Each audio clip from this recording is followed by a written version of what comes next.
So Dr. Leo, we are going live now. Yes. Okay.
Osman, my time is until 12, right? Osman? You're on mute. Now you're on. Yes, Dr. Stephen, yes. So we are going to start another 5 minutes. Okay, what time do the audience have it for Q&A? How Around long? 11:30. 11:30, okay. Okay.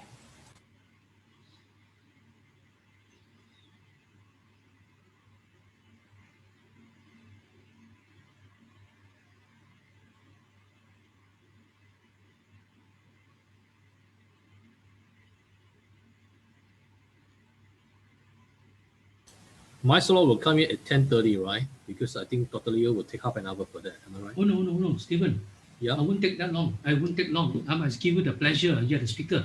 Mine is very briefly. I think only about 10 slides. It's all about what is minds in 2 slides and what is ACE about 4 slides. And I'll go quite fast because it's just to let people know the background. Okay.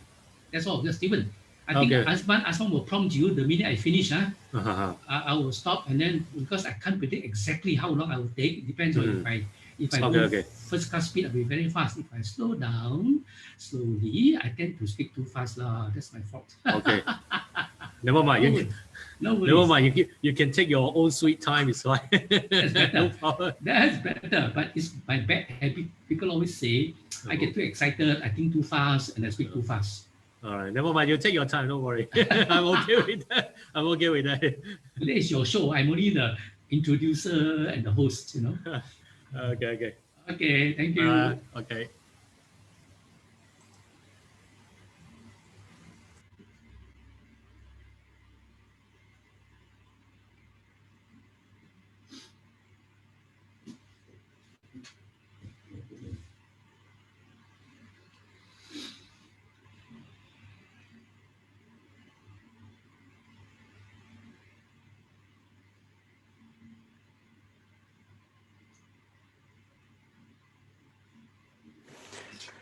Hello, good morning, everyone, and welcome to Minds Ace Workshop.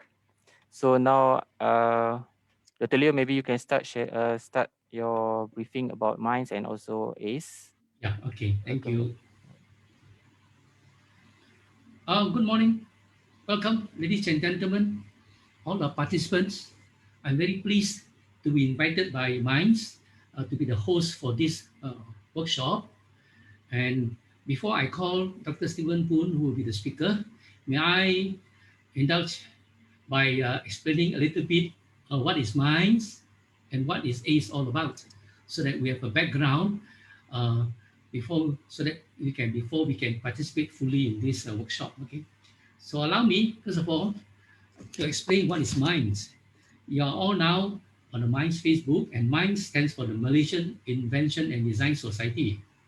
Now, Minds was founded in 1986, and it is the largest body in Malaysia. As you can see in my slide there, it represents all the individuals, universities, companies, and all of whom are interested in pursuing excellence in invention, creativity, innovation, research and development, and industrial design. So this seminar is mostly about creativity. Okay, let me go to the next slide now. Now, this is our main activity, meaning as an invention association. Minds has organized the International Technology Invention Exhibition for the past many years. You can see this year will be the 32nd consecutive year. We've been holding this one of the largest invention exhibition. We have as many as 1,000 inventions, 20 countries from all over the world. And last year, it was for the first time held online due to COVID-19. So hopefully this year things should be okay, and we hope we have our back to our on-site invention exhibition occupying KLCC almost all the halls. So that is our major main activity, the invention exhibition. Now this year too, Minds is also organizing several other events, and most of this at the moment will have to be online because it's difficult for us to hold conference on site. So this one will be held in March, as you can see. It's a conference about contributions to our national development by our women scientists. We have a lot of scientists, many of whom are women, and they have contributed a lot in the field of invention, research, etc., to the development of Malaysia. So this will be online in March. Do participate if you are free, if you are interested. That will be our conference. Another one is, which we've been holding for several years too, is what we call the Nobel Forum. This is trying to encourage participation at the highest level so that one day we may have a Nobel Prize winner in Malaysia, from Malaysia. So we always invite several well-known top scientists, researchers in Malaysia, and it'll be a forum. They'll be discussing of all the latest inventions of what they have done. This is to promote the idea of the importance of research, invention, innovation in science and technology. And today, we are in this ACE. Now, permit me also to explain to you a little bit about ACE. This is our poster, and we are encouraging students to take part. This webinar is specifically free. It is for teachers and students and the public, so that we can invite 3 speakers to explain a little bit. It will be very useful for teachers, for the public, and anyone interested in short story writing, particularly if you are interested in taking part in this ACE exhibition. Now, how did ACE start? ACE is the Arts and Creativity Exhibition. We started in the year 2015. We had an opening ceremony in University of Malaya. We are supported by the Ministry of Education. And that year, none other than the Deputy Minister of Education, Dato' Kamaluddin, who graced the opening ceremony. So that was in 2015. The following year, 2016, was our second Arts and Creativity Exhibition. The theme was, "A Thing of Beauty is a Joy Forever." So we are very proud to showcase our Malaysian flora and fauna. So ACE Arts and Creativity Exhibition is actually a write and illustrate competition. It is for students from primary, secondary, and tertiary levels. So as you can see, we open ourselves to participants. There's a closing ceremony, and every year, as a motivation and as a preparation, we invite speakers to talk about the items in the theme. That year, for instance, since it's about the beauty of the flora and the fauna in Malaysia, we invited a top expert talks about the Rafflesia, and another one talk about butterflies. And that was the theme in 2016. Now, in 2018, the theme was, "A Thing of Beauty is a Joy Forever." In other words, we were showcasing Malaysian heritage, our heritage. And these are beautiful things. It's for us to enjoy in terms of what we have in Malaysia. That was the theme for the third exhibition. And 2 years ago, almost last year, 2019, 2 years ago, was the fourth exhibition. The theme then was Unity in Diversity. We had speakers to talk about unity in Malaysia, talk about our diversity, talk about exploring ideas. We conducted the competition, which is Write and Illustrate. That was accomplished. We have the winners already. If you go to the Minds Facebook, we have already announced who are the winners of that competition. So now, let me talk about the contest itself for this year. So this year, as you know, the theme is about menghadapi masa depan, facing the future. So what participants have to do, their task is they have to write a story based on the theme. The story must be based on this year's theme. Next, we ask them to illustrate the story with a drawing. In other words, writing a short story complemented by a drawing. That's why we call it write and illustrate. You write and you illustrate. Now, what about the entries? How do they take part? They can take part as an individual or a team of two. In other words, if you're taking part as an individual, you write your story and you draw your illustration to illustrate your story. Or if you team up with another person, because the other person is good in writing while you are good in drawing, or you are good in drawing, your partner is good in writing, or both of you are good in writing as well as drawing, and that will be excellent. So you have a choice to either take part as an individual or a team of two. Just two, not three, four, five, or six. Too many cooks will spoil the soup. So that will be our requirement. And thirdly, who can participate? We open this competition to three categories of students. The first will be you are in primary school. The second one is you are in secondary school. And the third one, you are in tertiary institution. And I believe this year is also the same. I think we're open to undergraduates only. There's an age requirement and an undergraduate. Otherwise, we get too highly qualified students who are doing the doctorate in for example, in drawing or in story writing, and I don't think they should. It's fair to ask them to take part. So basically, this will be the rules for taking part in this.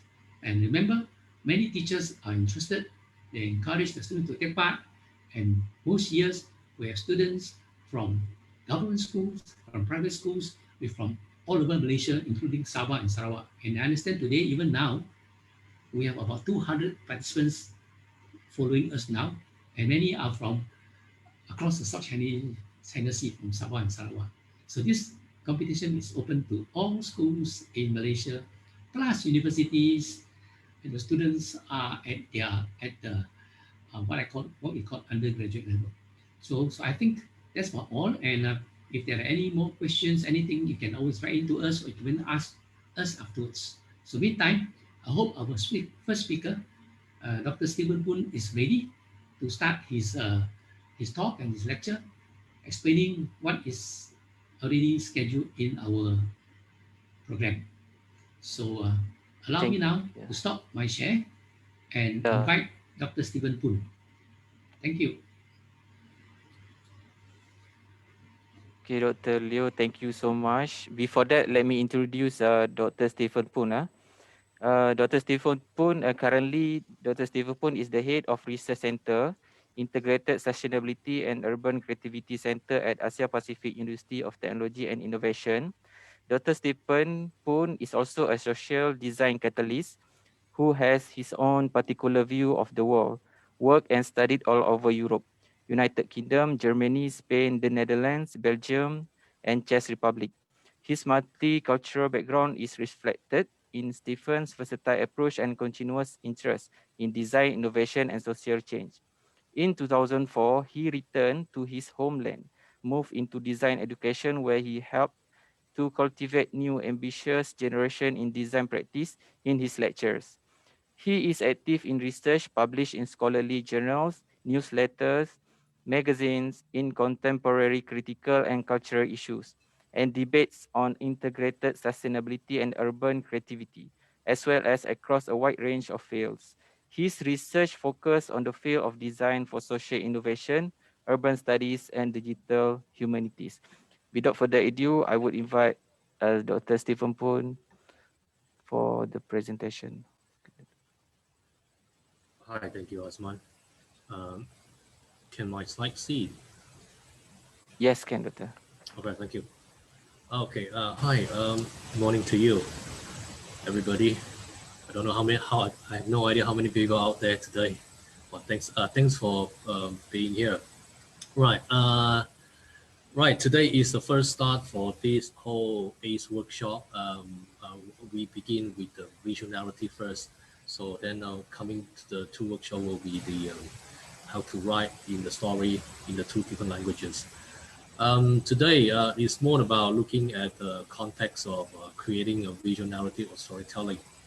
I think there's a lot of people have a different understanding of is it drawing just purely drawing? Is it has to be drawn with the meaning behind that?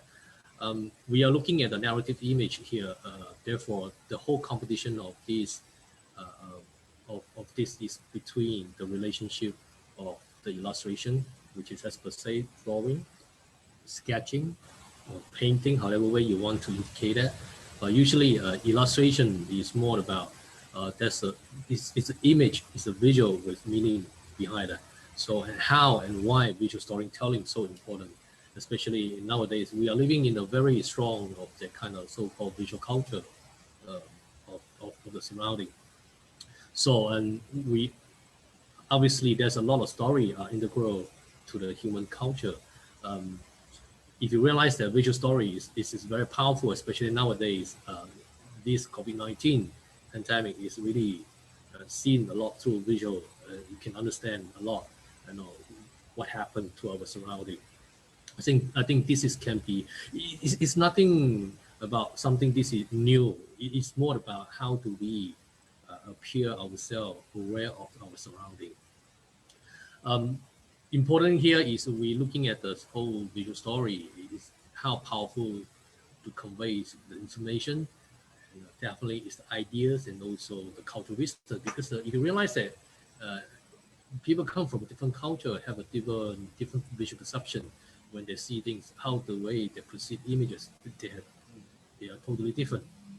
So it's not because the way they see things is wrong or the way they see things is right. It's more about how the way they be brought up and also the way they understand the surrounding. Yeah, it is very obvious. It's just the same thing. Like the West and the East is very differently when they perceive certain images and certain icons, certain signs, symbol. Okay. The first half I'm going to divide it by two portions. So the part one, how the images communicate.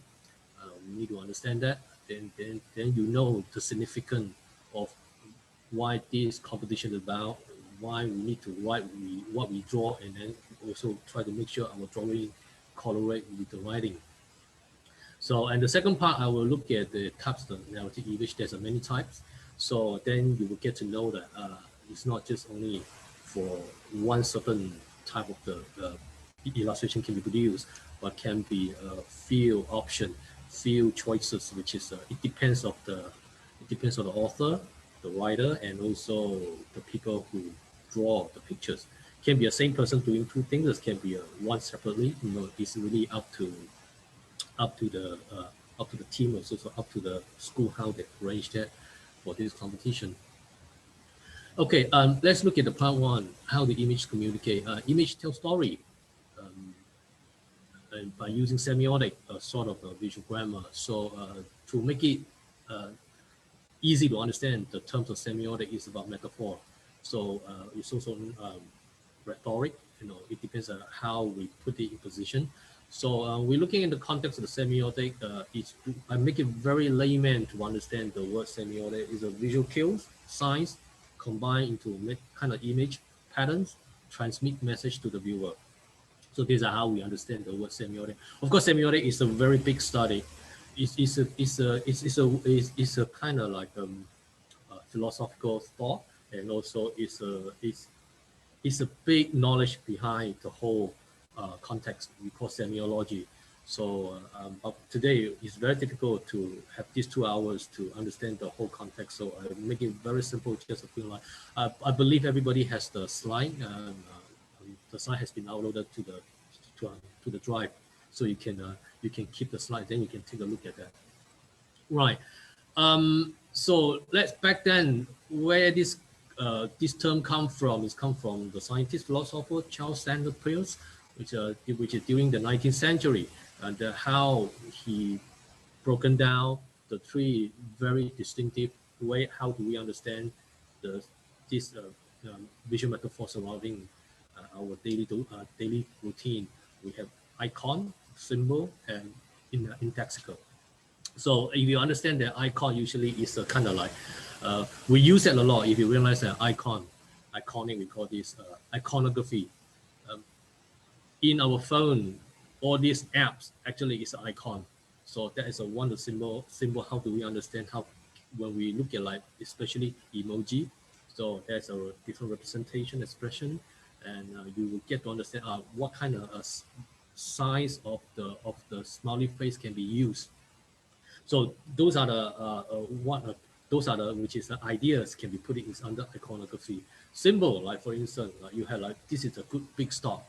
So you won't put the stop and then with the green color, it doesn't work. So that's how we cultivate it. Red color usually is danger, risk, stop. So then you put the word stop, is really literally tell you you have to stop. So that is a symbolic meaning. Indexical usually is a kind of way how we understand we pointing. So when we see certain things, we associate to other things. Like for instance, when we see smoke, so what is the next thing we think about that? Probably somewhere on fire, or somewhere burning, things like that. So we call this indexical. Right. Icon is a sign look like what it represents. It's a scientific illustration. For example, those are the things you can see that. There's a many iconic signs you can associate things to. For instance, the one on the right. So I think this is very easy to be understood. So you'll know that this is the toilet sign. So when we go to toilet, so we recognize the symbol. And so we recognize the symbol of these images, then we know that where we get into. So we wouldn't go into the wrong place.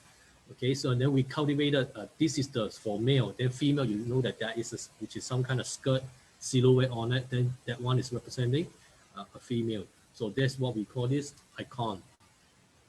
And the symbolic meaning here, why does not look like what it represents meaning, but its meanings fundamentally, which is arbitrarily, because it is based on cultural association. So this is like one good example, like you can see the stop, just now I mentioned this, and also the flag. So you will look at certain flag, like when we look at this flag, we know that this is representing Malaysia. This is which is a symbolic meaning of representing where we come from. So every time, especially when you go to sport game, Olympic, so every group, they come out, they always carry the first thing, most important thing is come out with the flag. So then we know that where this team come from. So it's a really symbolic meaning of that. Another one on the right is another symbolic sign, which is I think everyone knows about this watch take, which is this is a Nike. So so this is very iconic sign, symbolic meaning. And indexical sign here is a clue links to the meaning, and meaning is not arbitrarily, but it's a physical, which is causally connected. So just now I mentioned about the smoke. So when you look at the smoke, and then you know that this is a pointing, which is somewhere is on fire. So when you're pointing a finger, it's an indexical sign, whatever it is pointing at. So it's just like when you go to the market. So sometimes when you spoke to the hawkers, say you want this meat or that fish, that kind of thing. So sometimes you don't understand how does it describe, and also you have no idea about the name of that fish. So what you can do is you just point, okay, I want this fish, I want that meat, I want that veggie stuff. So that's become a so-called indexical. So it's pointing. So and it's the same thing like a temperature. So remember when we always nowadays when we go to places, so especially all this SOP we need to follow. So we get to the places, we will need to do this temperature checking. So temperature checking, right? So that is a so-called criteria. So if you're above like 37, which is beyond that, then you become a problematic. So this is so-called the criteria. So we get that kind of indexical sign about this. Okay, we cannot go beyond than that. So that is the so-called kind of like criteria for being integral for semiotic context. And the next thing is about the heart. So the heart, you can see if you look at the word heart, you can divide it by these three different way how we proceed it. So heart in iconic size, right, is literally is a heart. So in the symbolic meaning, heart is can be into that kind of relationship, like love sign, and also in terms of like intexicus, which is the meaning towards heart is about is your own health issue. So it can be pointed that way. So heart, it can be represented in the three different components: iconic, which is a semiotic, symbolic semiotic, or and indexical semiotic. So all these type of signs are used by combination visual communication. We call this images tell story. So and nowadays a lot of all these comic artists, painter, designer, as well as using this as a foundation based on these three distinctive categories, which are iconic, symbolic, indexical to build story. So you can build it in the negative way, it's also built in the positive way. So you can see that a lot of, especially all this kind of political issue, country issue, or any kind of things like surrounding us, right? They always like to use so-called visual to represent. So it can be in the good way, it can be in the bad way. So, and this is one of the good example I like to show it to you. This is called Falling Wolf, which is which painted in 22 by Walton Ford. I break it down three, which is a metaphor to look at these images. If you look at in the iconic sign, right, this is is an identifiable scene. So it look like a log, pigeons like a pigeons, and the sky like a sky. So exactly. So we can look at this landscape as we look at the world. So this, if you look at the symbolic way to look at this image, it's a culture, in the culture term, the passenger pigeon represents societal short-sightedness. Okay, so it's bloodless and violence against nature. They also represent species extinction and more broadly environmental destruction. So it can be understood in that way. Okay, so and another way to look at this is also indexical. So indexical is a different interpretation. So if you look at indexical approach, so based on these images, the falling log suggests imminent danger or destruction. The sunset color success suggests a time transition. The strong diagonal composition creates a sense of unease in the viewer. So you can see that it's you how to interpret the story. And again, interpretation of the story, there's no right or wrong. It's about a person perception. So, and that person perception is important. It's about the meaning making process. So it's the same thing like when you come to this competition, you write a story, then you need to draw the story visually. It's the same thing. It's not about what you do is right or wrong. It's about make sense. So in creativity, there is no right or wrong. It's all about how do we make sense of it. Okay, so you can use the iconic approach to give the narrative of this this illustration, or symbolic approach to interpret the story, and also the indexical approach to interpret the visual meaning. So that is a many way to approach that. So there's no right or wrong. It's the way how you see it. It's also and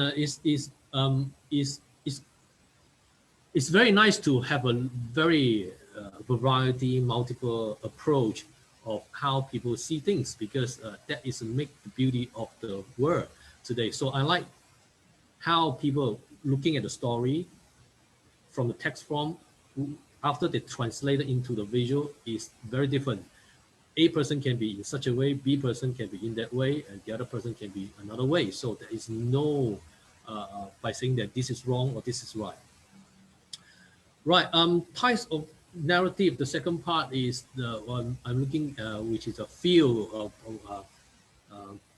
portion to look at this. The first one, we look at flavor.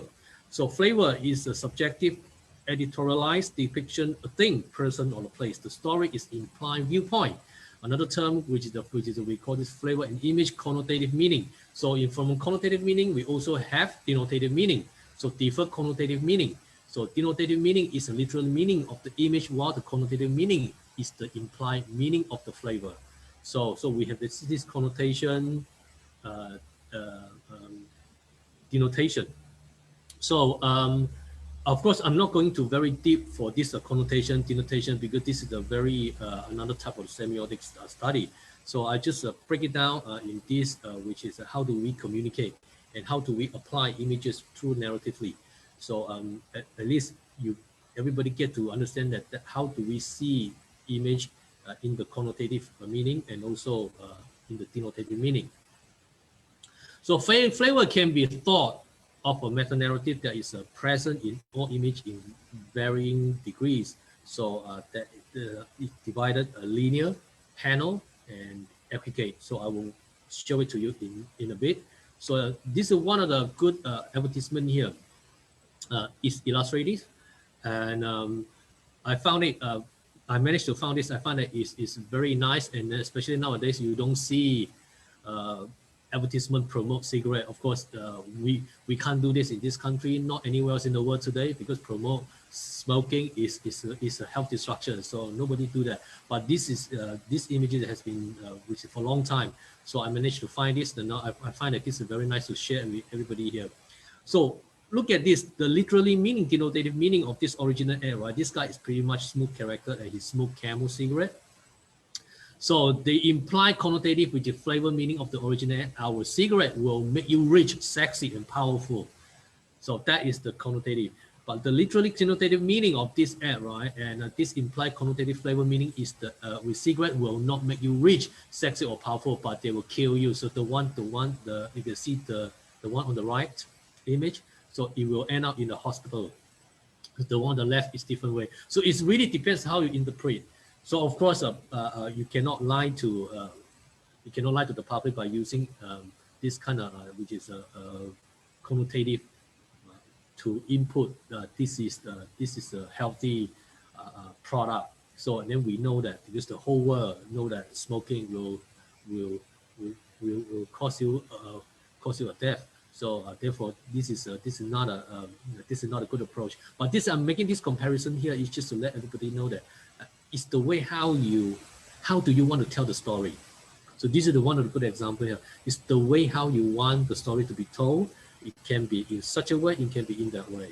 So it is really, and also the way how you tell the story is also depends on how the way you be brought out, and also the way you understand the world, and also where you come from culturally, and this is also one of the foundation to determine what are the story to be told. And in the scientific point of view, there's a lot of usage of this illustration. This is one of the good example, and you can see that denotative meaning, literally meaning of the illustration. This is how the muscle of the face, throat, and the shoulder look. And connotative meaning, flavor meaning, which is some human life, it is disposable. So, and this is one of the images which has been used, which is during the Nazi's time, and then they have been so-called break it down and put it in the drawing. So this is how it has left off. And that three components just now I mentioned about this linear, aggregate, and panel. So I'm going to go into more detail in a bit. So let's understand linear, aggregate, and panel. So what does it mean by linear? Linear is depicts the passage of time and space in a single image. Aggregate is a depict non-temporal relationship between the things in a single image composed multiple parts. So this sounds like you're making some kind of comic strip, that kind of thing. So because you have a different multiple parts images. Panel is the depicts the passage, time, or space in a multiple sequence image. So this usually is have a very lengthy images, like long drawing. So sometimes can be seen in all this kind of old Chinese or Asian, Japanese, Korean ink painting, or even you can see some of the ancient which drawing, like ancient Egyptian, that kind of like mirror painting. We call this a panel. All right, linear. Linear depicts passage, time, and space in a single image. So you can see that this is one of the good, very old painting. So from this is a very congested, very crowded, a lot of things happening. So if you look at the title of this painting, battle between Heracles and Chaucerus. So you can see that this is about it's about the war, it's about the battle, it's about the fighting. So it kind of like war scene, one of the corner. So if you look at the details of this, right, there's a lot of things happening. So people talking, people catching, people against each other, those are the things. So every single corner, they have a different approach. So it's very congested. We call this linear. So there's a lot of things happen congested into one image. So this is in the contemporary context. It's the same thing. Like, of course, it can be different ways. So this is this is the two illustration. You can see that, but in the biological context, so you can see that you can be done in such a way. So science using a lot of illustration.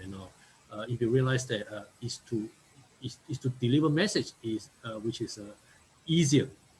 So it's not just purely just text or formula. So things can be translated into into the illustration form. It's much more easier, especially for the younger generation when they started to get to understand how sciences work. So then this is one of the approach you can go for.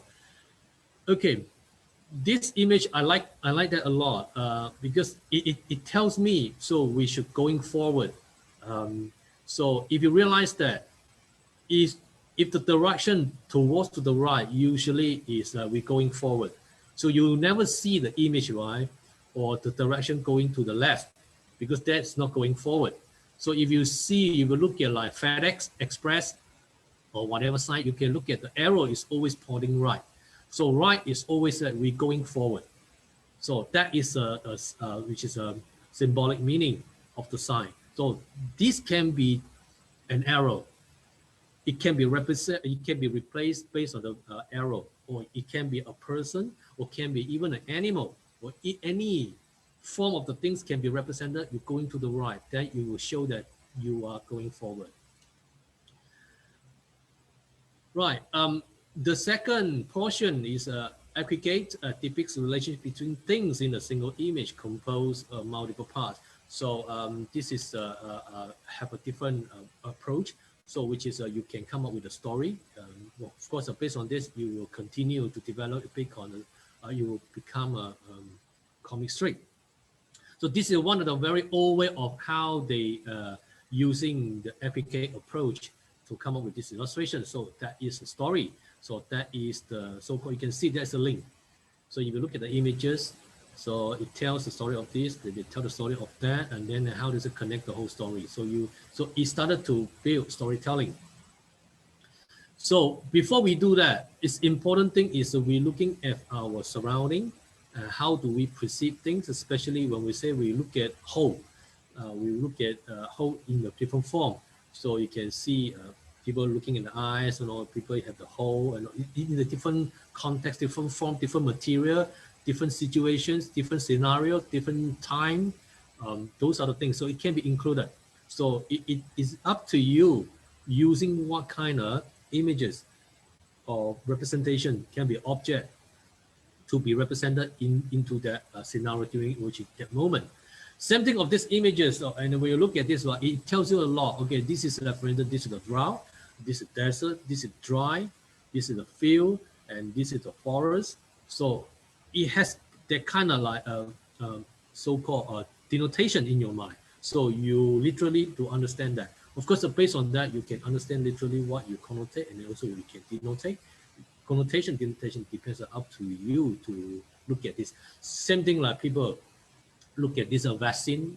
I'm just giving you some kind of example. People can give a lot of interpretation on this vaccine. So whether is it in the good way, is it in the bad way? So there's many speculation about this.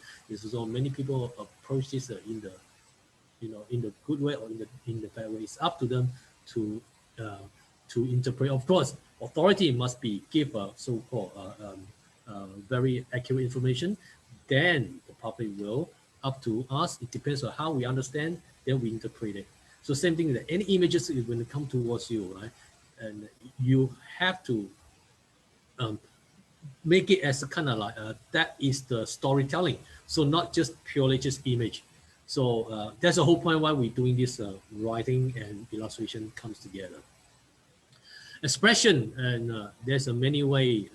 This is one of good example. You can see some of the images. People have a full force of the kind of facial expression.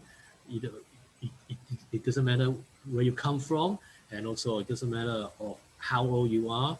So expression is really depends of it's also based on the culture. Certain people, certain ethnic group, they are very expressive in certain way. But the expressive is not because they are bad. It's just because that's the way they are. I used to live in Spain, in Italy, and the Mediterranean people very expressive. I thought they always argue. So I realized that no, actually that's the way they talk. Actually, they like to shout at each other. It's just the way they talk. So initially, I thought there was just some kind of argument. They just why they always argue. They always like. Then when they started to understand what they talk, then you realize that that's the way they talk. They like just make fun. They like just laugh. They're very loud people. Same thing like people from Latin America. They're very loud, so they're very expressive. So you can see that certain type of ethnic group, they're very expressive. So they can see that they show that kind of expressive facial expression. Then you can take this as so-called some kind of sign or some kind of like symbolic meaning to be represented into the drawing form.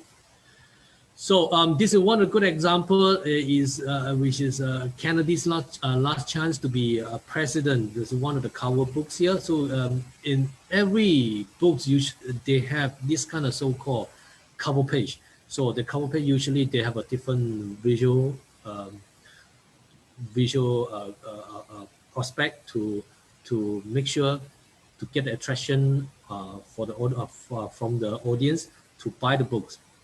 So and some of the if you look at some of the illustration for the book cover, they have so-called different things they put it together. Especially this is one of the images I find that is a very different way how they break it down of this image. So it's not a conform one whole piece, but it's illustrative. But there's a lot of politician behind this this building and holding the images, which holding this house, so-called this parliament, this building. So of course in the reality you wouldn't see that, but if you done it in the illustration way, right, and you can do anything. So there is no so-called rules and regulation in illustration. So there's a good thing about illustration, right? Because it is an illustration. So drawing, so illustration prospect is more towards to not the so-called conform with everything. Whatever you see, you have to be drawn into the pictures. We call this a still life. Illustration more about you can manipulate. Of course, that kind of manipulation, it has to be so-called evidence-based. You cannot just manipulate, just give a wrong message. So that manipulation, right, is just to distort. What I mean by distort is not it's not a bad way. The distortion here is more into the break it down in the way which is to let the audience see the image, right, not in the conventional way, but of course it deliver the message in the meantime. So this is one of the illustration in the book's inner page. So we can see that from the one on the left is the actual page of the drawing.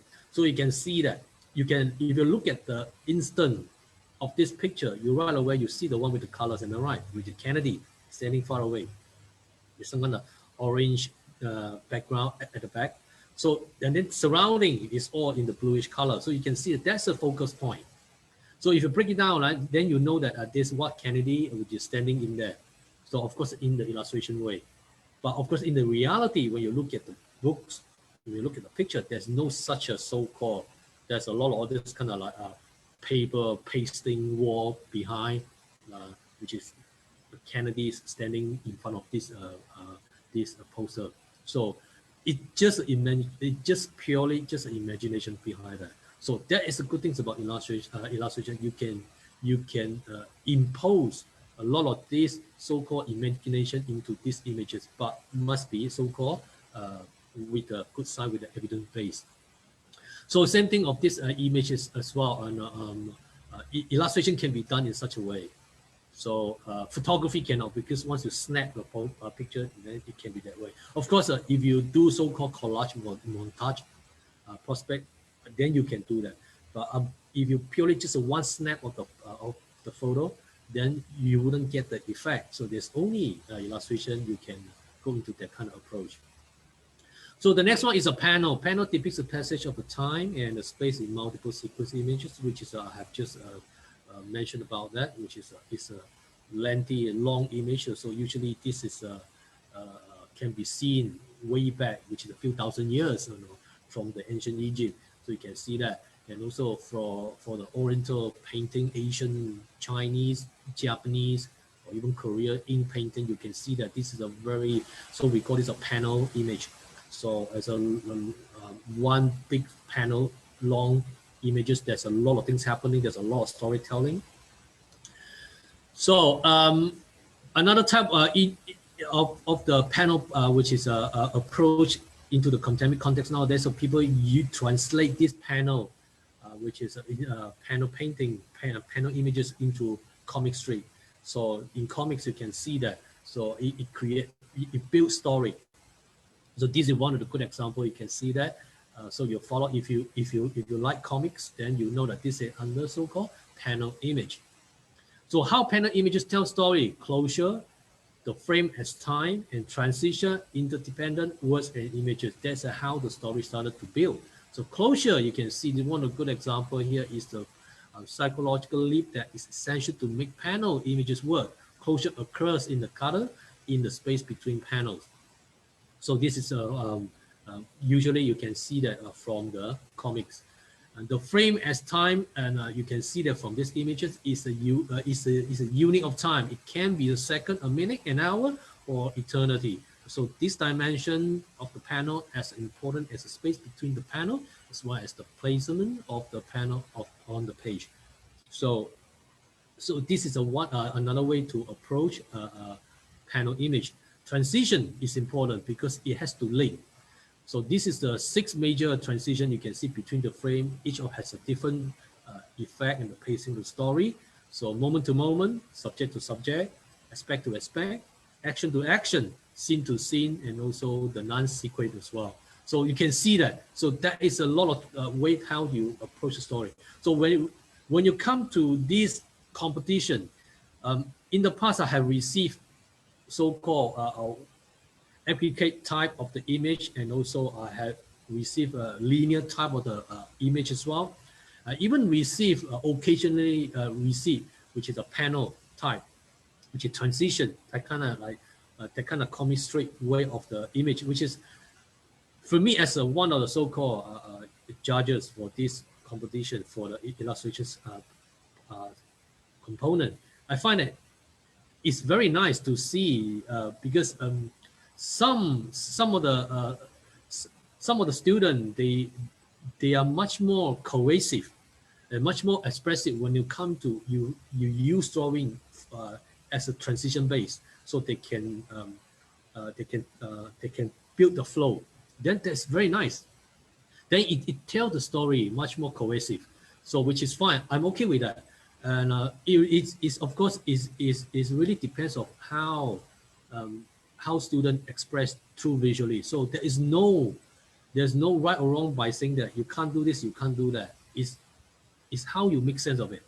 So I always like to see things very so-called creative and also very strange. What I mean by strange, which is it's not strange in the bad way. Strange is very, some things is really spark my interest. It's also it has to be profoundly inspirational. So then I will find that this is a very creative work. So there is no right or wrong here. It's about how you make sense of it. So since this is another breakdown for everybody here, scene to scene, it spans significant distance of time and space. So you can see from the first to the second, and also aspect to aspect. I know from a certain point of view, you can see that I break it down bigger, aspect to aspect transition between the aspect of the place, ideas, or the mood. So you can see that and this is one good example. I break it down, at least you get to understand that how do you want to focus the story. So when you tell the story too much, if you have a so-called linear aspect of that kind of illustration is too packed. So then you want to look at the certain portion, then you can enlarge it. So you can look at aspect to aspect, you can look at the scene to scene, okay? So it's many ways. So there's nothing wrong. You can enlarge it, you can focus it. So in the dependent works and images, when it comes together, and comics rely on combination words and images, convey idea. If the story is driven mainly by the imagery, then the words can wander in many directions. If the story is driven mainly by the words, then the images can wander and becoming more abstract and utilizing more closure. So that's how the relationship between the words and the image. So the words are telling most of the story, and the image is telling most of the story. Here for the second image, the first image is the words telling most of the story. So so that is how the way you you translate the whole composition. So it's up to the I have received in the past some of the illustration. They are more telling story than the text. So, but usually is text tell more the story, and then illustration is the support. Sometimes I do receive images is taking more storytelling than the text. So it can be that way. So it's up to how you approach that. And again, there's no right or wrong. So, and of course, for me, visual storytelling is very important because that's the way how people translate exactly what they think. Illustration actually is the way how you exactly think. So can you translate it exactly what you think? Text is different. Text because you think first, then you need to translate to text. So that is the transition. So sometimes you cannot write exactly what you think. So that is become a problematic. So some people can be more expressive when it comes to drawing. They cannot write, but they can draw very well because they can draw exactly what they think. So drawing actually is about what you think. Just like we don't think text, we think image. Am I right? So that is one the metaphor in our mind. So we think image. So we draw what we think. Some people can draw exactly what they think. Sometimes you have a problem, you cannot write exactly what you think because you don't think text, you think image. So that is the transition. Sometimes people have a transition problem. And this is one of the image I like to show it here, which is this is by the illustrator Leland Purvis. Suspended in language, so discoveries and the century he shaped. So this is how one of the comics of people are putting in there. So if you're just only looking at the image of that person's mind, you wouldn't tell so much about what this try to express, but with the text on it, so you can see that. So that is the relationship they build. So that is the whole meaning they build. So how does it work? So how this illustration work eventually, and why is it so important? So visual story are a uniquely powerful way to communicate. They have the power to change the way we understand the world. So it's very important thing is how do we perceive images today? So image can tell everything. So you can tell me a lot of things without showing me, but if I see once, then I understand everything. So people always say that which an image can tell 1,000 stories, you know. So one image can tells it all. So that's the whole visual communication prospect, and also in the form of the visual culture nowadays. So everything is about visual. So even though nowadays we deal with a lot of this kind of digitization devices, smart tech and IoT, everything is based on image. So sciences, technology using a lot of image to be inclined into our surrounding. Okay, any questions so far?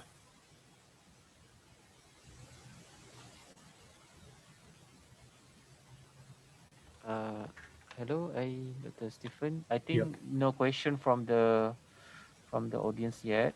Maybe you can Okay, pause it. if you've no question, I just continue that. All right. Just give me a second. Okay, let's move on. Right. we come to the point is what is illustration. Now we have just tried to, which is briefed everybody through about the importance of the visual images, visual narrative. So now we're looking at what is illustration. Illustration is to be honest, is not really exactly an art form. So although there is a lot of foundation from art, illustration is the way how you put things together in the visual form. But in fact, it can be artistic, but it's not really exactly an art. So there is undeniable connection between those two concepts, which is the illustration fall into the design category, and also and the reason is pretty simple. The purpose illustration is about delivering the right information. So you have illustration because you need to deliver message. So if you look at the comics just now, right, there was a very obvious to indicate that we are reading comics because we are enjoying the story visually, so not the text. So that is delivering the story, delivering the information. So these prospect can be used into the advertising form, can be used in the TV commercial form, can be used in the billboard, can be used in the many forms, can be used in fashion, can be used in any scientific base or research or science base, or even in food. So in any form, right? Can you imagine that our surrounding without image? So there's no image surrounding us. There's no signboard. When we go out, there's no signboard. There's no road sign. We don't know where to go. There's no toilet sign. We don't know where it's a toilet. You just imagine that. So this illustration, the idea of the illustration is about delivering the image, the whole information, the message to get people to understand where they're supposed to, what they're supposed to do and where they're supposed to go. There's also the information in art, mostly about artist vision, but it can deliver different message to the different people. As I said, it really depends on the interpretation. It's up to people how to interpret the meaning. And illustration is about sending a specific message to specific people. It's about finding solution for communication needs. So there's a good things about illustration. It's also we call this an international language because everybody can understand image. So certain people cannot understand certain languages, but when you show image, everyone can understand. So same thing like sign language. Sign language is an international universal language. It shouldn't be we just if we think that image is so important, why don't we just have a photography or videography? But the differences between these, it depends on what we need. You have to keep in mind, photography and videography are limited because one you make a shot, that is the way what you see. So you cannot manipulate unless you do collage or montage, you make some changes. Illustration is different. You can rearrange. You can rearrange the reality, put it in the illustration. So it can be a so-called distorted way, but distorted, of course, is not in a bad way, in a good way. So it's just like you see Picasso, for instance, if you know who is Picasso painted not because a lot of people think that they cannot, he couldn't paint, not because he couldn't paint, he can paint.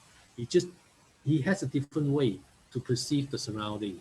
So therefore, he always came up with this kind of very expressive way of abstract expressionism approach, that kind of painting. So so that is an illustration approach because you can readjust the order. And if your budget can't fit with the original capture, then what the chances that you will find exactly what you need? And so you see the difference between photography, videography, and the illustration approach. So sometimes when we look at picture images, we can't find exactly what we want. So when you come to illustration, there's a difference. So especially like men with glasses, and when a person sing in the shower, for instance, or this is another way you look at the so-called room trick. So if you put it in the illustrative way, so you can do it very in the way you think that it's up to you how you decide to make these images composition. So if you do photography, you do snap pictures, right? It's a different form because you need to have a physical setting to be set, then you snap the pictures. So illustration, you don't need to do that. So it's all the arrangement is under your own sketches before you come into the final illustration, or in based on your imagination. So reality with the twist here is a good thing. It's about because you can twist. Okay, so there's you can twist. There is no form as you have to stay on the ground. So you can make a person to fly. You know, if you come into illustration. So it's a good thing. It's about that. So it's a totally open world. So in illustration, is you can focus on what you need and enhance those characteristics. So you can focus it, you can enlarge it. Sometimes you can exaggerate it. So it's nothing wrong. So as I said, there's no right or wrong by doing say that you can't do this, you can't do that in illustration. It's about how you make sense of it. So when you come to comic strip, you can see that it's really some of the comics is really exaggerate certain character. So you can all this caricature also is very funny. You laugh about that, and also it tells the story, and also it sends the message. So all these caricature artists, illustrator, book illustrator, children's book illustrator, they all have a very, very strong imagination how they perceive the surrounding to be translated into the visual form. Illustration can help us bend reality and use approaches that were otherwise off limits, like the metaphor or just plain exaggeration. Just now I just mentioned about this. Semiotic metaphor is important, it can be used. So, and then there's a good things about this illustration. You can express certain, which is unhappiness, but in the form that is very friendly, because when you translate it into the illustration way, it's very friendly. So it doesn't feel that it's really aggressive. So if you use literally a person image from the photography, then you will feel that, oh, this is not really funny. This is not mild. This is not smooth. This is very pain. This is very hard. So illustration smoothen down a lot of that kind of emotion. Is very nice, very friendly. Even kids, younger generation will see that it's approachable. So that is the good things about this reality with a twist. It is important to keep a small dose of the reality so that the human eye can accept it. So that's one of the way how we practice illustration. Unique, relatable. Illustration is about how we look, feel, move, and think. Okay, so illustration is a fundamental, but it helps to move forward to progress to many, many prospects. So design uses that a lot. Sciences uses a lot. Technological advancement use that a lot. Even politicians use that a lot as well. So it's many, many forms can be used. So how you relate to the reality. Storytelling, come back to this, gets more interesting and gets more relatable. So that is good thing about this illustration. Creating sceneries, characters, elements that user can relate with, and whether by their looks or how they move and think is the key in engaging the story. So you decide. Okay, so you decide how to put all these characters together. Remember that you can arrange it. The good things about illustration, you can arrange it without too much of physical interaction. Photography, videography, you need a big setting. There's a lot of physical interaction. So it's good thing about you doing illustration that is all about reduced to the minimum. Is probably only you yourself, or probably you are working with your counterpart. So that is so-called collaboration here. So yes, the body and minds and universes we are in our constant motion, it's just a natural. So it's important, the bodies and minds and the surrounding here, how we put it in motion and into the visual form. That is the how we understand the whole form. So now, what do pictures bring to the story? So now you understand that. I'm not sure whether you guys can hear this video. From my side, I can hear that.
Dr. Stephen, there's a few questions from the audience. You want to answer now or maybe wait later? I do that later on. Okay, all right. Um, can the can you hear the video? No, there's no sounds. Oh, okay. Okay. Okay. I realize that there's no sound, but never mind. The video sound has been downloaded. I just move on since we can't hear the sound. Okay. That is the some kind of little practice here. I'm not sure anyone want to try this or not. What can we say about this character on the picture about the guy, and um, and also the one on below? So what is on the top? What is on the bottom? Which is on the bottom? What is these two image tells you?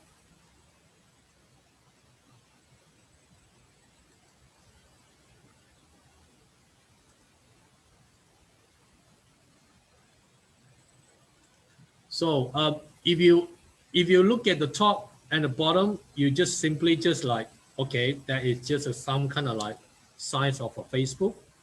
Okay, so and the bottom, that is the size of this kind of like probably cowboy, so with the kind of attitude. So if you look at the next image, right, if you slightly, okay, if you slightly make the changes of the F, so what about now? So that is add the information of the different approach. So it tells exactly the same how the bottom image, because it's aggressive. Am I right? So that is the beauty of this illustration. You can expressively, which is manipulate, but in order to reflect the situation. Okay, I think that's almost at the end here. So motion is not the future, the illustration, it is now. So you know that it's surrounding us. It's not about making new things, but it just happened. As we combine them, it is the possibilities are endless. So that is the beauty of the illustration. And also, if you realize that illustration is not, some kind of like that is a border. So illustration is borderless, because illustration is a visual language. Visual language can be understood by anyone. It doesn't matter what kind of ethnic group you come from, or what kind of nation you come from, and what kind of people you come from. Are you educated? You're not educated? I think it doesn't matter, because as long as we perceive the image, of course, the way we perceive image, we have a different interpretation, because based on where we come from and how do we understand, and to also the way we brought up. Okay, thank you so much. This is my contact. If you have anything you want to contact me, do drop me the email, and thank you so much.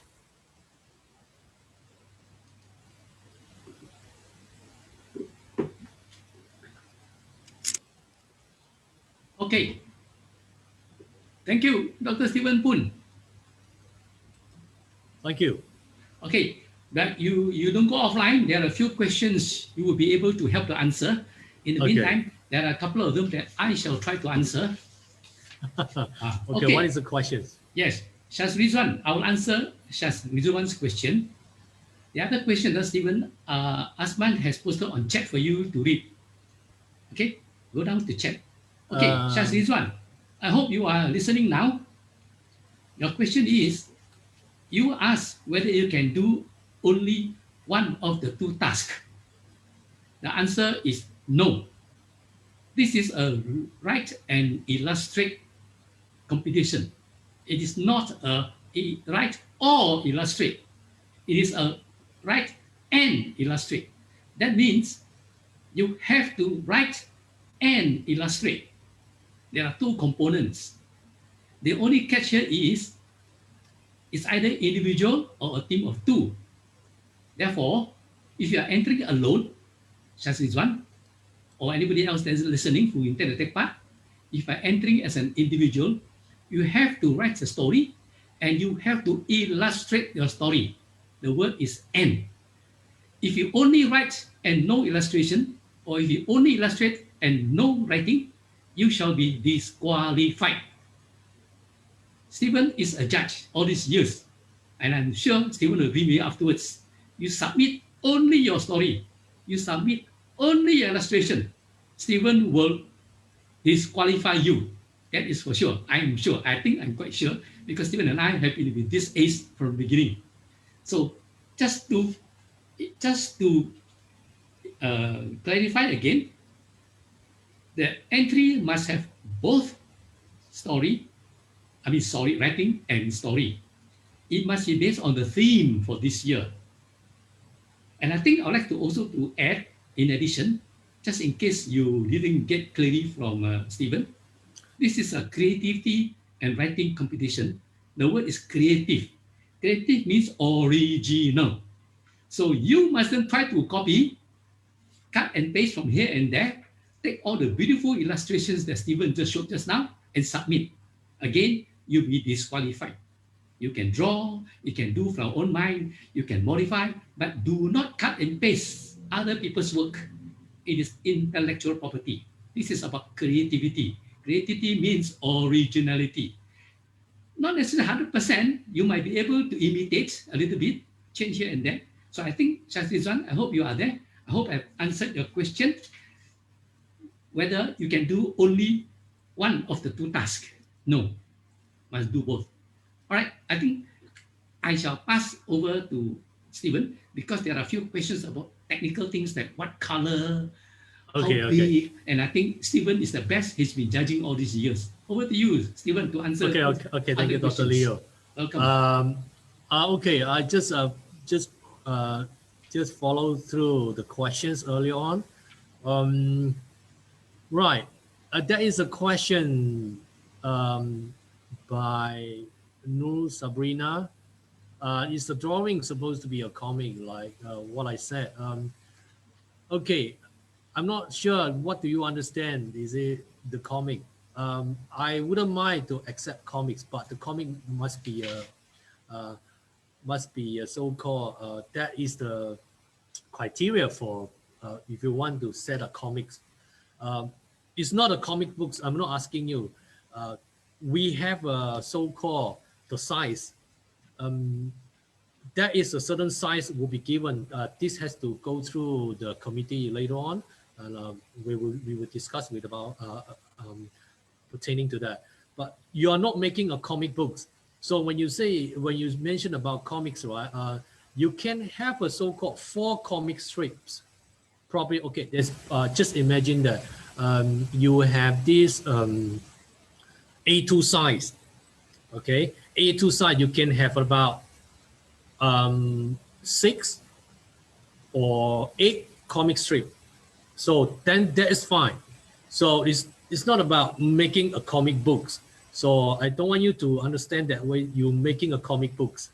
So you're not supposed to. It doesn't has to be a comic, but comics is one of the option. Yes, you can go for that. But comics is some people approach into the black and white. Some people put in colors. It's many forms, which is I'm okay with that. But don't make it so-called very easy. They kind of very easy way how to put things together. So it must show the effort because I can see that whether this participant they have given making the effort. It's not about just okay, just simply a few lines, So we are not making a comic books, but you can make a comic strip based on the sizes given. So if you're given A2 size, then based on A2, how many strips can you broken down? So then you can go ahead, but not too many. So as I said, don't go beyond than like 20 strips, like 10 strips, So I think less than 10 is fine. And also less than 10, it depends on the sizes given. So so please take note, you are not making a comic book. Comic strips is fine, but based on in one, which is 1 page. Right, opinion about the colors. Of course, color that is always the way how they brighten out people mood, emotion, and colors is important. Just for instance, just now I mentioned about when you see red colors, then you see there's a 2 way to understand red color. Am I right? So just now I mentioned about us in the West, people see red color is danger, risk, it's hot, burning. So I think in the Far East Asia, which is a red color represent the prosperities. So colors is significantly important because it's really how you represent that's how we call this the meaning making process here. So meaning making is based on the icon you use, based on the color you put it in together. So it's the same thing like if people want to use certain color for certain religion aspect, religion representation. So you have a certain color for certain religion, you have a certain color to represent certain color. Like for instance, our royalty, which are using yellow, gold. So that is the color. So you don't put black or blue. So that is not a significant color for the royalty. So it's the same thing. Is that like every culture, every ethnic, they have a very so-called the signature colors of to representing who they are, what they are. So it is important. It just convey a lot of message. So you don't simply use color, like McDonald's, for instance. Since I believe a lot of young participants here, so we go to McDonald's, we see McDonald's red and yellow. So we feel very hungry. We feel very happy because that is the emotion McDonald's give it to us. Just imagine emotion. Just imagine McDonald's in black color, in blue. So that doesn't feel that kind of lightness. Am I right? So so that is a metaphor behind it. It is important. It tells a lot of story. So if you have a contrast, totally opposed to the original meaning by using different color, then the whole visual composition must be fluent, must be cohesive. Otherwise, right, you will mislead the reader. The judges will be misunderstood of why this visual context to be represented in such a color. So we will be questioned, So unless you have a strong description indicated that in the storytelling, this certain component of the image represented in such color, why it has to be in that way. So, but otherwise, right, we stick with the what is our so-called our narrative. What does it mean, our narrative, our visual narrative here? So our reality, although you can twist, what I mean by twist is the composition, the proportion, the positioning. Then you can exaggerate, you can twist. But colors is very sensible. The most sensible things in illustration is a color representation because it tells a lot of, it delivers a lot of message. Sometimes I don't need to tell you anything. I just show you red color. Then you know what to do. You need to stop. That's it. So when we drive, we see red and then we stop. Am I right? So we see orange color, then we have to ready to stop, not ready to speed. Okay, some people misunderstood that they ready to speed then when they see orange color. Then green color is you are ready to go. So that color means a lot. So you wouldn't see that. You see red color, then you go. So that's not we understood. So that's what I mean by our social narrative, our visual narrative in our surrounding. Okay, so how to choose the correct color? Well, there is no formula by saying that how to choose. It's up to you. As I said, what do you understand? Okay, so as I said, you just, what is our social narrative to understand a specific color, like red color is stop, is a danger. Then we need to make sure red color to be used is a stop and danger. Then in the cultural aspect, so we use red color, which is it's prosperity for certain culture, for instance. Okay, for certain color, and then for instance, dragon in the West, dragon is some kind of evil representation, but in Asia, dragon is prosperity. Although we can't see what is dragon, but there's a lot of symbolic meaning, visual representation, metaphorically, to see dragon. But it brings prosperity for Asian, for the East. But for the West, dragon is evil. So that is an evil representation. So it's you to decide the storytelling. And of course, there is no saying that there's no specific formula by saying that you have to choose specific color for specific things. Okay, but of course you understand what is a social narrative to understand this specific color in what prospect. Remember I mentioned about the indexical. Okay, the sign and also the symbol. So how do we approach that? So sometimes you don't need to tell me how you do this, because when you compose the image together, I can tell you right away. What does it mean? What does it mean? What does it mean? What do they mean? So I know all this composition. So, and also in the one illustration, some people like to go to this kind of linear approach, which is to compact everything.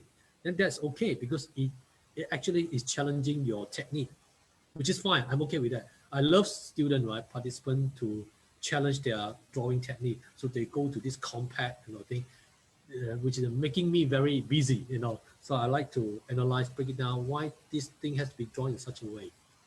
So it's also fine. But again, you have to be careful when you do this.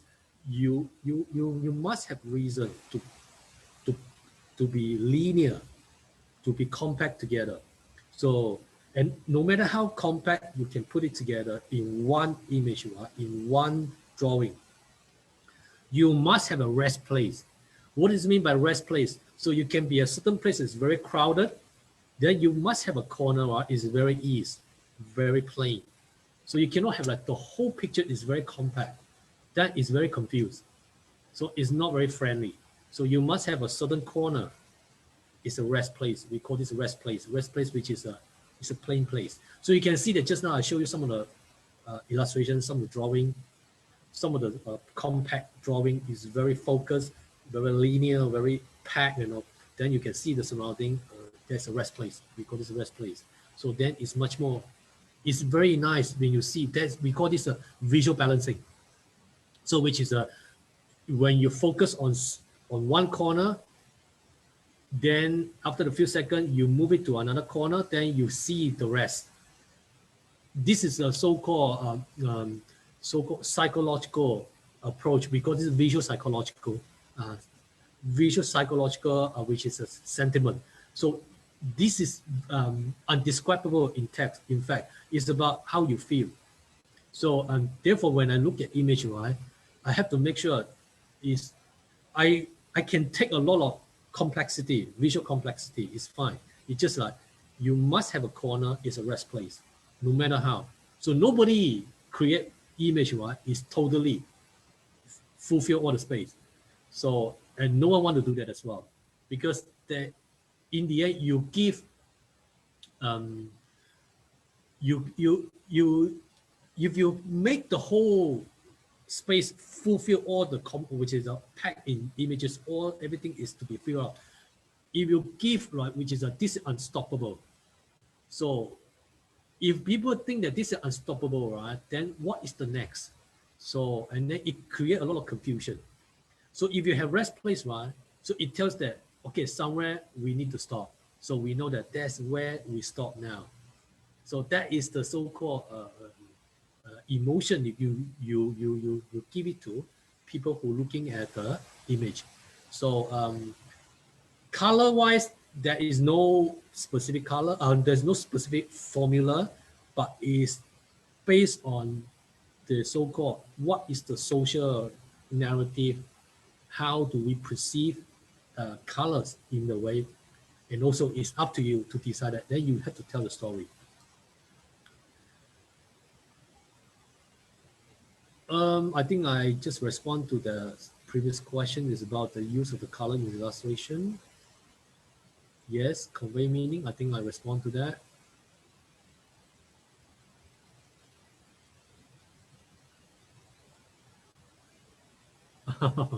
Okay.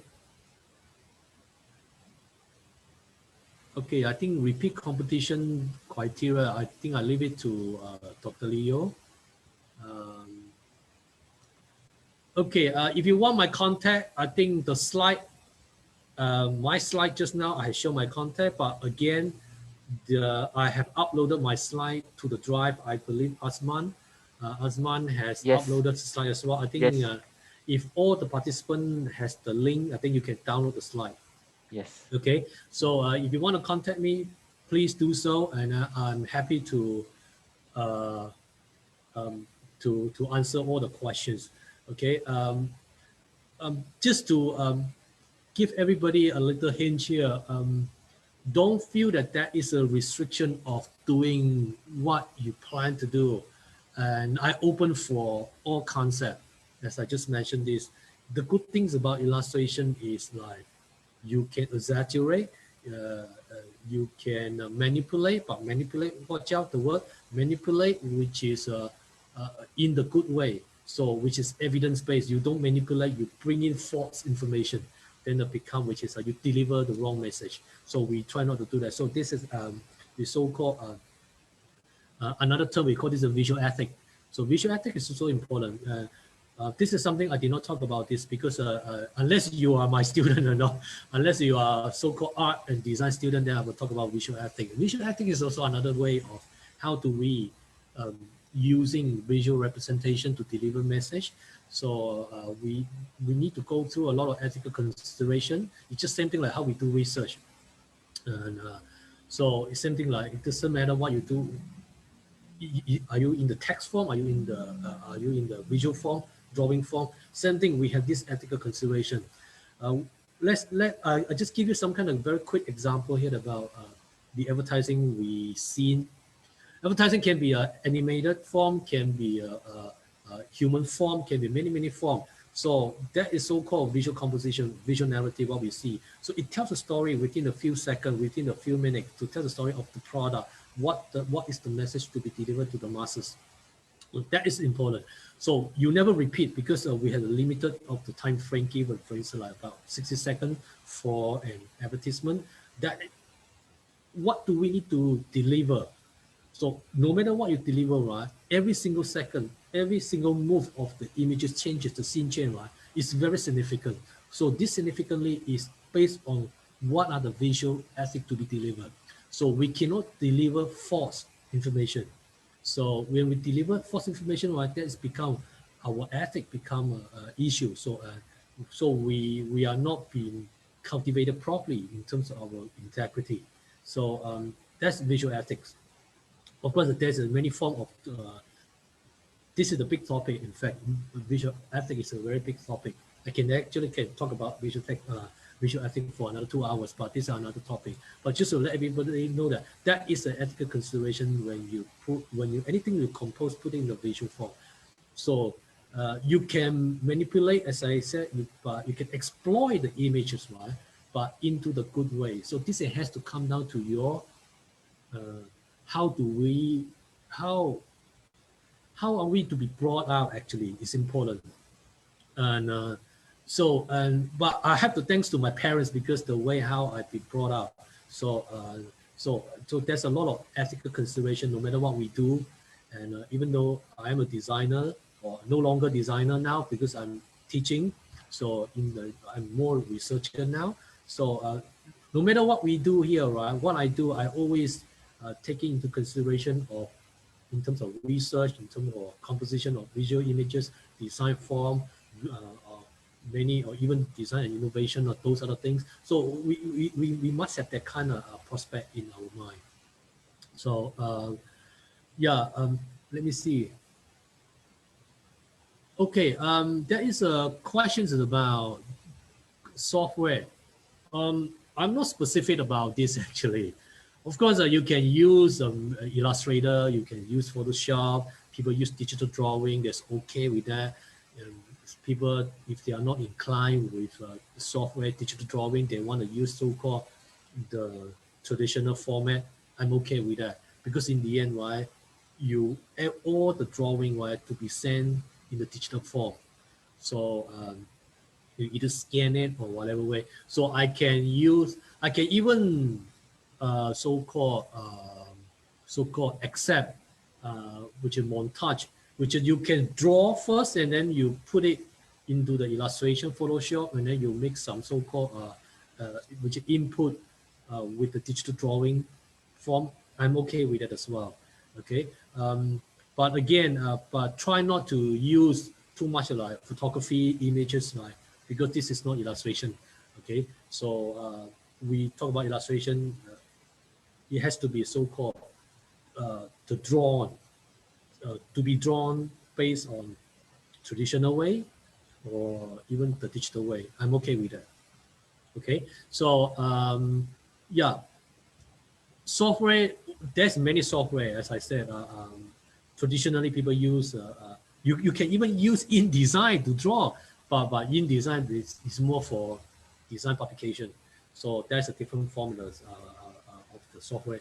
And then you can even use, which is, some people use Maya, but actually it's for animation. They're making animated video, but they can draw as well from the beginning. All these are 2D forms, they can use that. But fundamentally, a lot of people use illustration to draw a lot.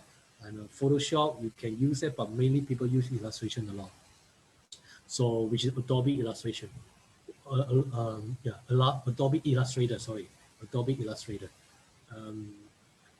That is the so-called, most of the people will use that. And also it's so-called, it's quite cheap. And I believe you can even get it for free nowadays, because Adobe nowadays, they have given a lot of so-called free software away to many users. Of course, they have a different version. But again, this we are not making anything with moving images, but it's a still images. Remember, so we are not making moving images. So don't make me a video, things like that. That is not the criteria of this competition. Of course, probably one day, right, we will receive video form, but we don't know yet. So it really depends on what is the committee thinks about that. But at this moment, it's all purely based on drawing base. So drawing is a base. So illustration, as I said, can be a painting form, can be a comic strip, but remember, a comic strip is just a few strip. That's more. I think that's good enough. Just don't give me like books. Okay, we are not making comic books. So a strip probably 6 to 8 or less than 10. It depends on what size of the the size of the drawing. So we need to come up with this criteria in a bit.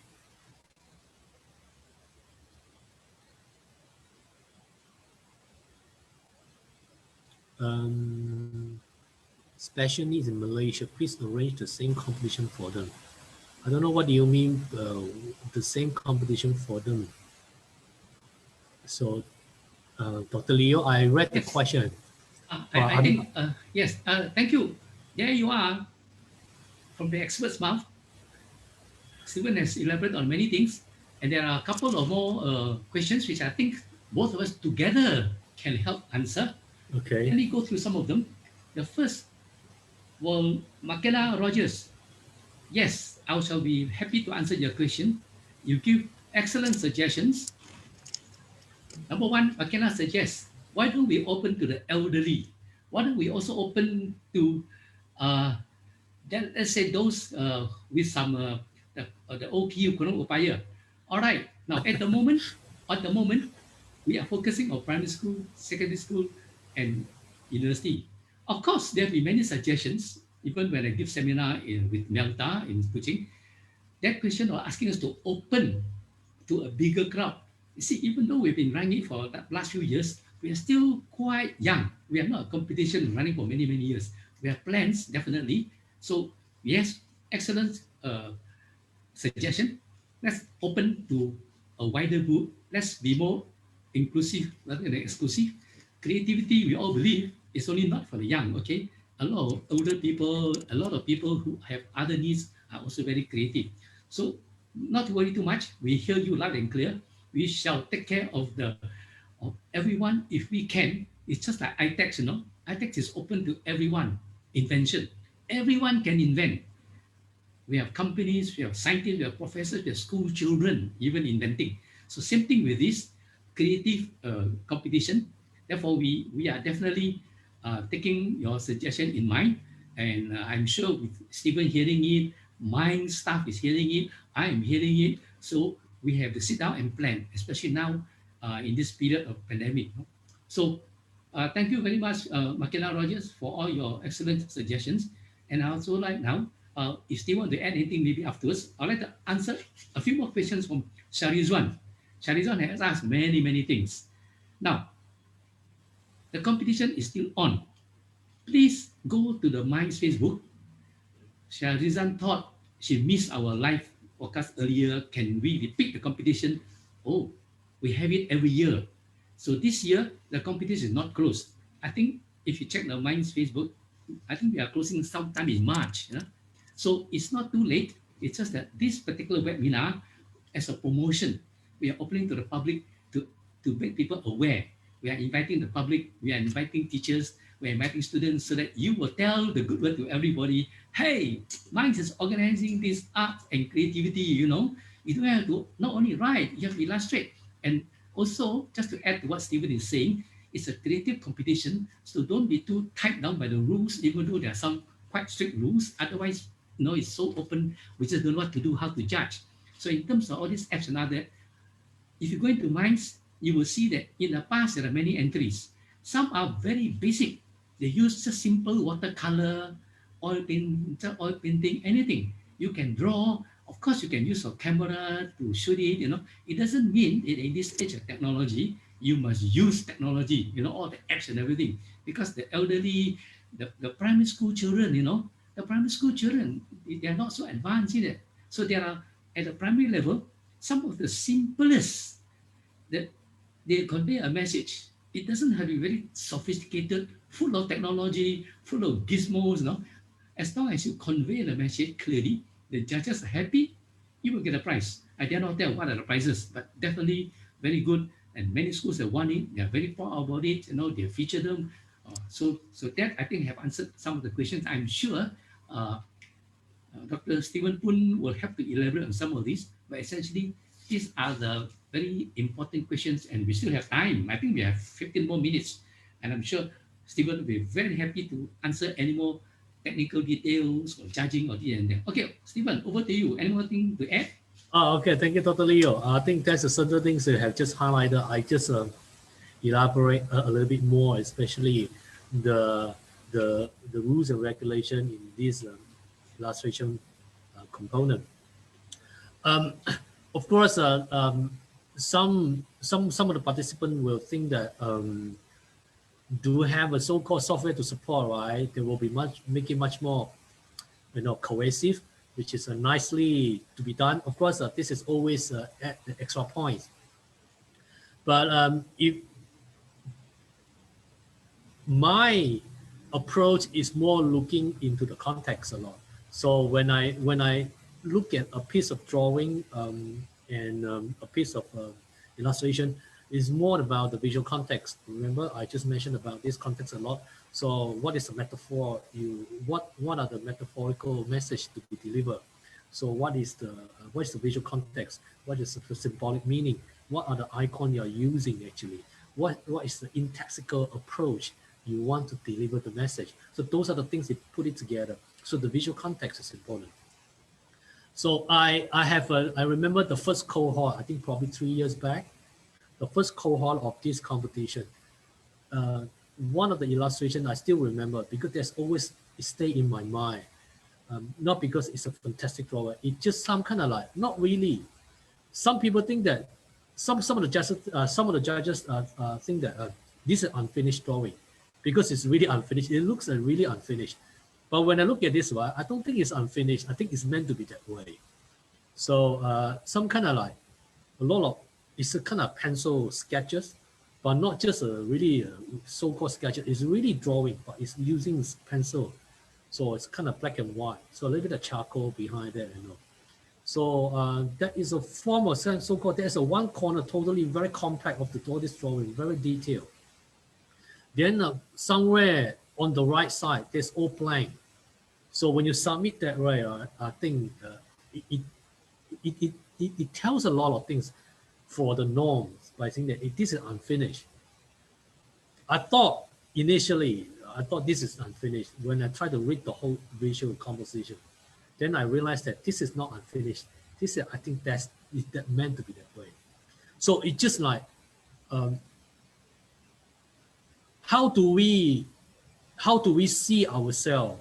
What do you think inside the book? I give you some kind of analogy here. What do you think when I give you a book, or I give you a box? I think I give you the box is better. I just imagine I give you the box. What is inside the box? What do you think you will see inside the box? When you open out the box, just imagine that when you open up the box that moment, right, you see a piece of mirror inside the box. So what did you see? So you see a mirror. Of course, if you look at the object in terms of objectification, it's a piece of mirror. But if you look at the mirror again, what did you see? You see yourself, am I right? So in the box, what did you see inside the box? So what is the analogy here? What is the metaphor here? So inside the box, you see yourself. So that's a reflection. So which is, it gives you to interpret the way you want it to be. So I find that that drawing is unbelievable. And I found out that that student, right, is not attached to any school. I think he was a homeschool. He was a homeschool student. So, and that time, I think there was a kind of live, so and then he came, and then he draw, and then we have a chat as well. Then I realized that I think the way how he interpreted the drawing, it was exactly the time before I met him. That's how I was interpreted his drawing. So that was the time, I think that was the first cohort. He was in University of Malaya, which is UM. So, and then that's how I understood the whole visual context. I was interpreted correctly. So it was, this painting almost been so-called debunked, which is put it away, which this is considered unfinished drawing. Then I feel that I don't think it's unfinished. So that's what I mean by the visual context is important. So it comes to visual interpretation from my point of view. I'm very cautious about this because there is no set of formulation by saying that you have to do this, you have to do that. It's correct. So in creativity, is all about free flow, but this free flow must be make sense. I always say that to my students. You have to make sense of what you create, what you draw, what you design. So don't think that I like it that way. So what is the reason? So you must reason it. So anything what we do, right? What we create, what we make, you have to remember is nothing.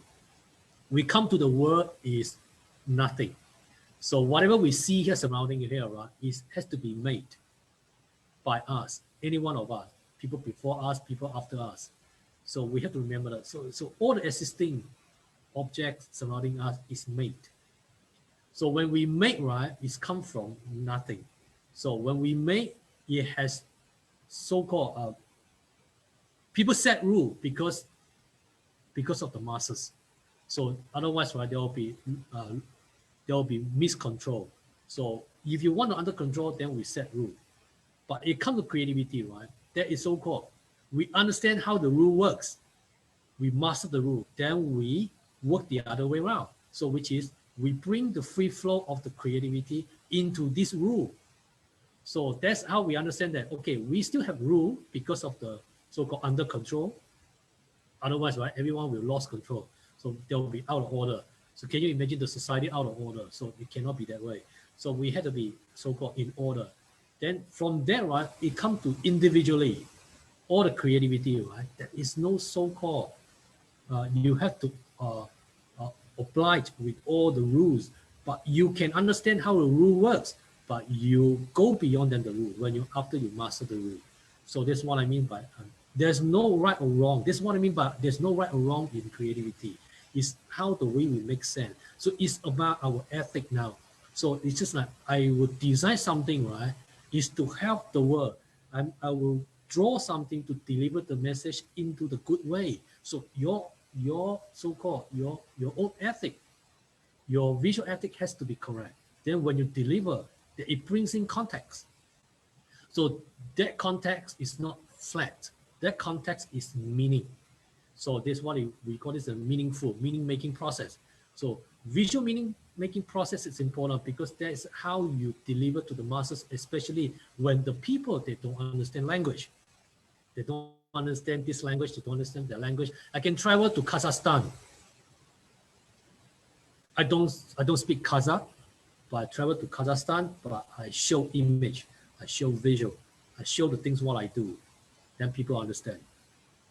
Same things like where if I travel to Czech Republic, if I travel to Prague, I can't speak Czech, I can't speak Slovenian, most of the Slavic language I can't speak, but I like to go there because they have a very strong culture, which is people how they deal with culture, how people how to appreciate culture, heritage, and social narrative is very strong as well. So that kind of things, right? People understand, people appreciate the visual context a lot. So then it can deliver in based on visual context. So that context tells a story. So meaning. So and there's another thing is the when just now some which is Dr. Leo mentioned about this, um, we open up for the different categories for the special needs or for different group of people. There will be a so-called in the future definitely. We also and this is also in my mind. Now we call so-called illustration. So when arts and creativity, we have write and illustration. This can be another open category for, especially nowadays, we are in the different phenomenon. What I mean by we are in the different phenomenon. So we are in the digital phenomenon now, especially all this pandemic is really getting every people to work differently. So we are most of the people going to which is a digital. So this digital phenomenon is really blossoming. If you can see it's mushrooming. So everyone get into more digitization nowadays. So and then we will think about, of course, this competition will be open up for another category. Also can be create visual, not just only the still image, can be a moving image. So can be like, especially I believe a lot of younger generation nowadays, they can make video themselves. They can. What I mean by video, like the animated video. So there's a lot of illustration form in the animation form as well. So it can be a 60-second, 1 minute or 2 minutes, that kind of short animated video. Can be that way actually. So this is just some kind of idea. I'm just sharing here. So it's just a possible. So especially when the whole social phenomenon changing to the different approach, then we need to evolve. So we are evolving. So that's the reason I never restrict what kind of approach you want it to be, but it has to make sense. It's also there is a certain so-called, the rule here is to make sure we are in order, but it comes to individual creativity, you are free to do, you have a free flow approach. So of course, if this is the illustration, then we need to go through everything is based on drawing base. So don't give me a snapping pictures or things like that. So you can draw pictures, you can have a drawing, then you migrate it to the software. Then after that, you use digital drawing to finish up the rest. Then that is okay. But at least the end result is the so-called the drawing base. So not a picture base, not a photography base. So we need to understand those are the so-called the basic criteria. But as I said, in terms of creativity, no, I think you can just surprise me. That I think not just only me, surprise the judges. I believe a lot of judges, especially judging this illustration category, they always look forward to have a very stimulating, very surprising visual context. And especially me, I always looking at visual context a lot. Okay, visual context with the great, healthy visual ethic. Visual ethic, which is you don't compose false information, you compose which is the correct information. So whatever information is there, it's based on the story, you're going to write it, and also based on the theme. So what's the theme for this year? Then you based on that, you develop the story. So the story, it can be imaginative, but don't manipulate, don't distort the truth, don't come out with something which is it's not really reflecting to our actual truth, or actual fact. So which is you telling some kind of lie. Those are the things we try to avoid it. Okay. So and also I think I have to furtherance which in furtherance mention of what Dr. Leo mentioned about don't plagiarize. Okay, don't take others people's work then you claim it's yours. I can see that whether this is yours. And by the way, I think you don't know who are the judges. Yeah, I'm one of them, so you know me. And then apart from me, we have another, which is panels with a few judges as well. So our background, we have a variety of backgrounds. So you don't know who we are. So you don't know what we do actually. So you don't know what we don't know. You don't know what we know. So don't try to plagiarize things that we don't know, but actually we know. When the moment you think that we don't know, actually we know. Okay. So I just, for everybody information, in the past I caught a few plagiarism, which is I right away scrap that. So if you plagiarize, then I will scrap you. There's no chance. So originality is important. Okay. So make sure you take these three keywords with you. What is the objective of this drawing? Okay. So when you want to compose when you want to build any visual composition, you always think about that. What is the objective of this drawing? Of course, you need to work aligned with the writer, because someone has to write the story, someone has to draw. Okay, so what is the objective? What is the rationale? When you compose all these visual images, how do we rationalize my objective through drawing? Then the next is implementation. Implementation, which you officially execute, put it in drawing. You're going to draw what you think. You're going to draw what is exactly in your mind. Can you do that? So if you cannot do that, what's the reason? Because the way you draw, you're not fluent in drawing, you're not fluent in writing. So there are many, many reasons. So not just only for younger generation, even for some of the people older than me, they can't exactly write what they think. They can't exactly draw what exactly they think in their mind. So it's not many people can do that. So you can see some of the drawing painting is amazingly good, right? Because this painting, this artist or this designer, they can exactly translate what they think into the physical form. So it's all about what? It's all about translatable skill. So it's not about transferable skill only. So of course, transferable skill is important because you transfer on what you think into the context. Then more importantly is the translatable skill, how you translate from visual into the actual physical setting. That is the testing. That is the testing ground for everybody. So the more you do, you will become more fluent. That's how we practice. Remember, there's no genius here. So there's no prodigy, there's no genius. It's all about what? It's all about simple things. You practice more, then you become expert. So I do what I do here, not because I'm genius. No, I'm no genius. I'm just like everybody else. It's just like because I practice the same thing for multiple times. I practice the same thing for years and years, then become so-called, okay, I'm good in what I do now. So this is how I so-called become fluent. Okay, so remember that there is no genius here. Don't worry about whatever skill you have. You just need to practice. So the more you practice, the more fluent you will get. Okay, I think I have just responded to also further elaborated from whatever Dr. Leo just mentioned there. Dr. Leo, over to you. Okay, thank you very much, Stephen. I think we should be wrapping up now. So I'd like to remind everybody, you are already in our Facebook site. Please go to ACE. We have put the link there for you to register. Those of you who are interested to take part, you have to register. And we have also pasted all the rules and regulations. So I know you have many more questions to ask, many things are in your mind, but do go into Minds Facebook. You are already in here now, so you know you can come back anytime. So there are a lot more things you want to know. There are a lot more things we can tell you.